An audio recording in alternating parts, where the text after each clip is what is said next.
Hi, everybody. I wanted to go live. I know this wasn't planned. I'm going to try to be more consistent with going live in this group as well as my school Facebook page. So that's Huckleberry Mountain Botanical School of Herbalism. And I think it's just under Huckleberry Mountain Botanicals. And if you aren't following that page, go over and do it now. So today I just want to talk a little bit about growing nettle. And I know we all know that as sort of the wildcraft herb, and I would agree. It's a great wildcraft herb. So then why grow nettles, right? Like if I can walk out and pick the nettles, why would I want to grow them in my herb garden? Well, if you've ever been to any of my talks or presentations, you know that I tend to be a little bit of a lazy gardener. I don't know if everyone out there is, but I am. And it's not that I'm not totally into wildcrafting too. Like I love going out and gathering and spending time, usually walking barefoot and spending time in nature because I think that's so important. But my nettle patch is kind of downhill. If you've ever been to my homestead, let me explain a little bit. We live on the side of a mountain, hence the name Huckleberry Mountain Botanicals, because we are on the side of Huckleberry Mountain. And everything is sloped. We have some areas that are flat, but then it goes in hills again.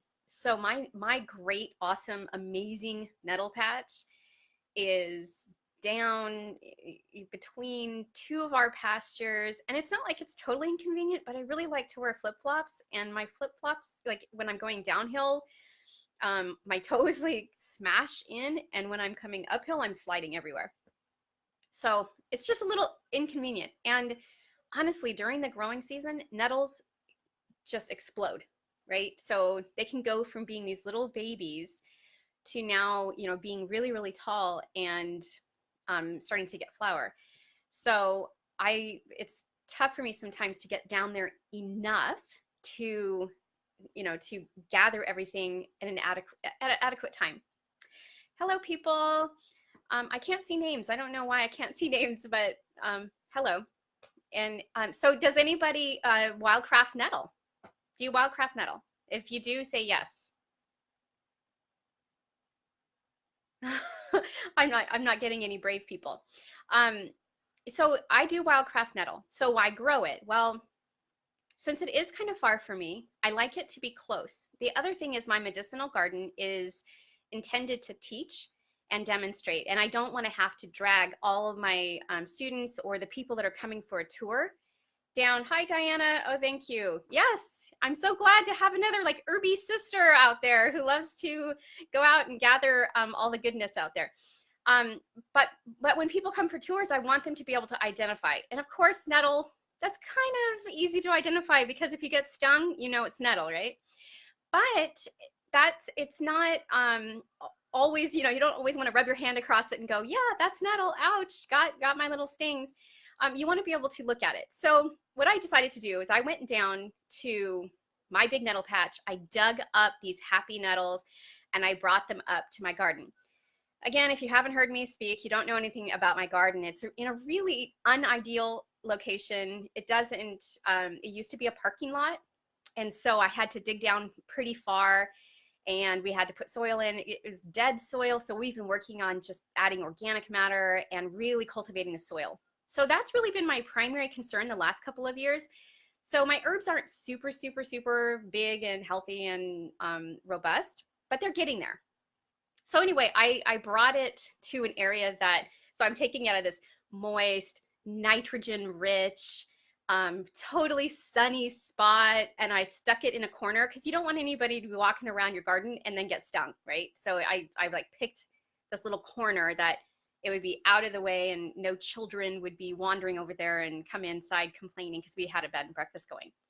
So I watched my nettle. I did water it. I tried to put more nitrogen in there, and sadly, it looked very unhappy. And within a week, it had gone to seed and was just drooping and dying. And I thought, oh, darn it, it's just never going to come back. Well, the following spring, babies started coming up. And what was really amazing is that it's almost like they went, this is where I'm supposed to grow. They certainly didn't grow robust like my area down there, but good enough where I had leaves, and I got, seed. So it was growing okay. Had I really thought about it though, I have another corner that has more moisture and it's right next to my compost bin. So I thought, oh, maybe I should be like transplanting them over there because it has that higher nitrogen and it has the higher water. The problem is it has a lot more shade. So let's talk about that really quick because I do have several nettle patches throughout my property. We have 40 acres. My happiest ones are in that nitrogen rich soil sitting right between the two pastures. It's also at the bottom of our drain field. So it's very moist down there, but it's also totally sunny and it flourishes. It does amazing. My other patch that's close is right on my driveway and it grows pretty good. It's near kind of a running water area because we do have a small creek that runs on our property. But the main thing with that is it doesn't get that same sunshine. You have mottled light and so some sun coming through. So it's a lot less bushy. There is a big patch there, but it's a lot less bushy and it has fewer leaves than my other one. So when you are choosing a spot in your garden to grow nettles, pick a place that is really sunny. Pick a place that has good soil, or my suggestion, if you don't have good soil, this is what I would do. You guys are going to learn a lot from all my mistakes, right? That's a benefit of watching me. I would put maybe some, build up a hugelkultur bed, or put a box and fill it with really good compost and organic soil, really awesome soil, and plant it there and make sure it's full sun and really keep it wet. If you have a spot that just in your garden, and a lot of people do, that just stays wet more often, then choose that area because then you will have a lot less work than if you planted it somewhere where it's drier. If you don't have that option, that's fine. Then get a drip line and have maybe do some rainwater catchment and put a drip line where you've got the water that's just being gravity fed down into that area.